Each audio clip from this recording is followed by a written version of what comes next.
God aften. I må undskylde, jeg er en lille smule ved siden af mig selv. Simpelthen sagen er den, at jeg er bedemand, og jeg kommer lige fra byretten, hvor jeg er blevet stævnet efter paragraf 139. Usømmelig omgang med lig.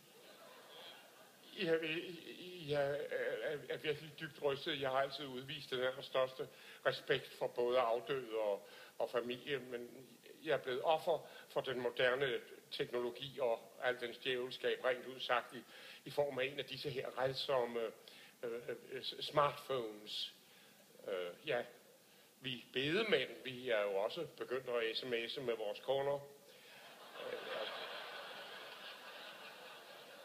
Altså med de pårørende. Men jeg kendte intet til den der autotekstfunktion, eller stavekontrol, eller hvad det nu hedder, altså, hvor den selv foreslår ord, mens man skriver. Altså, hvis man skriver OK, så skriver den øl. Og knus bliver til knud, og hvis man skriver bedemand, så retter den straks til badeland. Altså, alt det anede jeg intet om, og det gjorde mine sidste kunder i hvert fald heller ikke.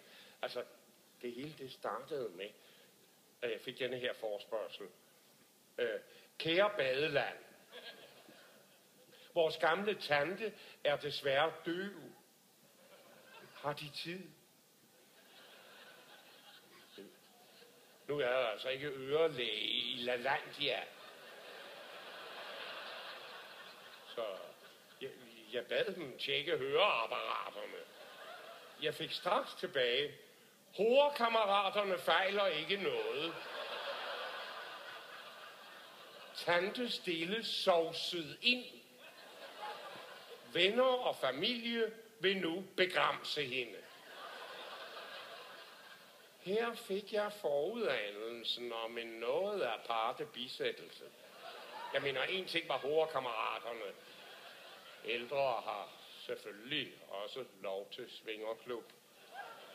Altså det der med sovs og gramseri, det Nå ja, jeg er bare bedemand.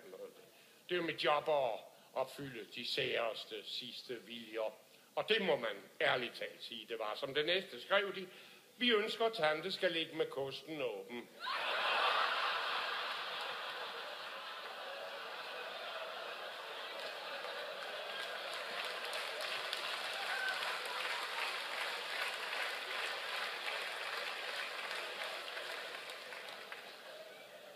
Den måtte jeg lige synke en gang.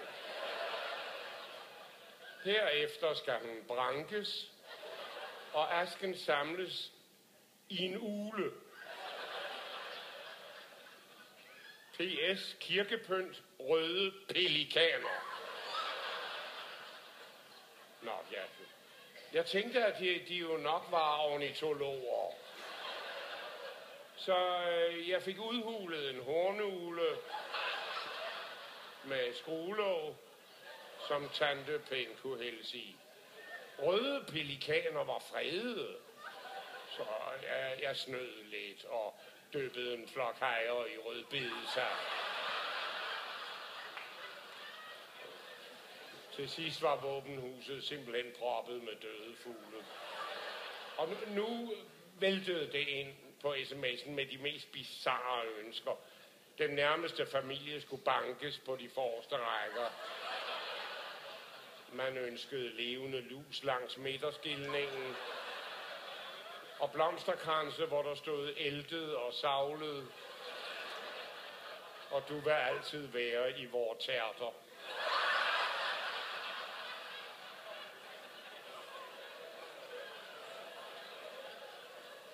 Til gravkaffen bagefter ønskede man også et noget specielt kagebord.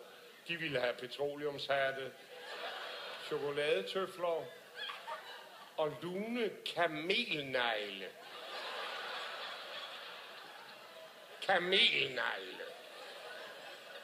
Der varmede jeg altså bare nogle grisetæer.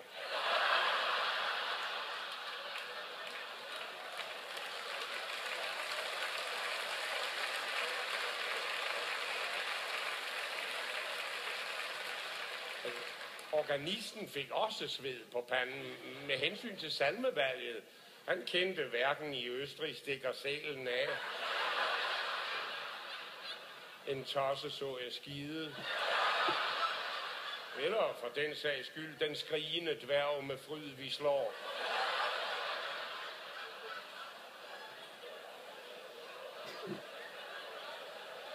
Han var helt rystet, altså. Ærligt talt, nu er jeg så for pelikaner og levende nu. Så kunne han vel også improvisere lidt.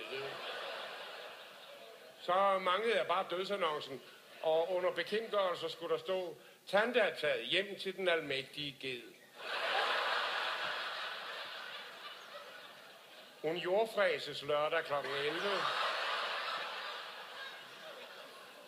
I Sankt Lokumskirken. For de allernæreste er der baghyler i saunagården. Tantes yndlingsballer med smør og rabarberkompatter.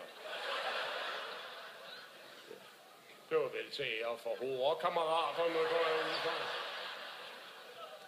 Jeg rykkede hele smøren ind, og næste dag kom politiet så og hentede mig. Og nu har jeg så fået min dom på sms selvfølgelig. Den lyder, straffen er 10 fagmøder af 5 tissekoner. Smartphone, ryk mig i revnen.